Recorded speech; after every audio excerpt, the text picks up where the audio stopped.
I think that the prevailing thought is that, at least from people outside the organization, is that he is more likely than not to remain a Yankee. I'm sure Yankee fans will be thrilled to hear that. Of course, that is just a poll. We all thought Freddie Freeman was going back to the Braves.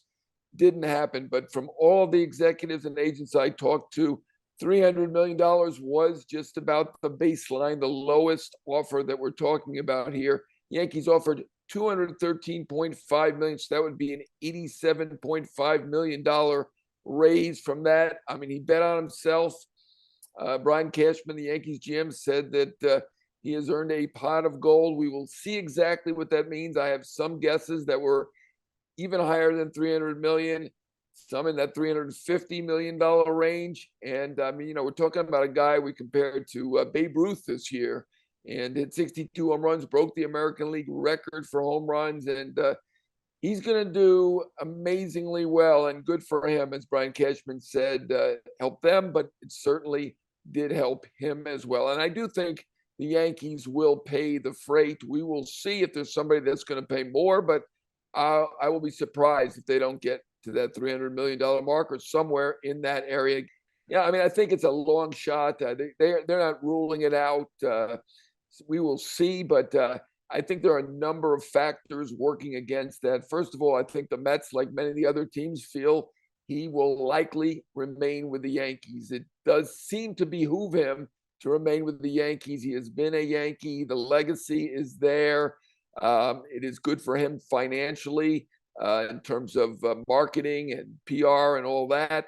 But, I think the Mets will wait and see what happens here. And if he shows some interest in coming to the Mets, I mean, why wouldn't they be interested? That was maybe one of their very few weaknesses, was maybe another bat in that lineup with power. And we're obviously talking about big power.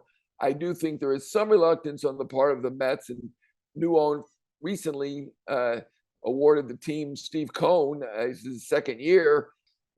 As one other executive put it to me, does Steve Cohen really want to start a war with the Yankees?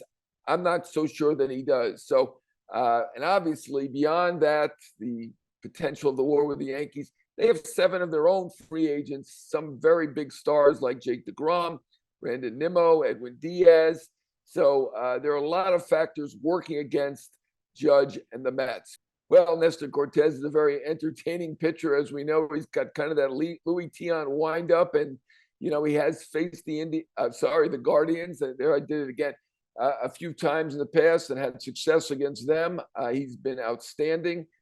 He actually had a better year this year than Garrett Cole. Aaron Boone made the right move, as we saw, to go with Garrett Cole. I would have gone with Cortez based on what they did this year.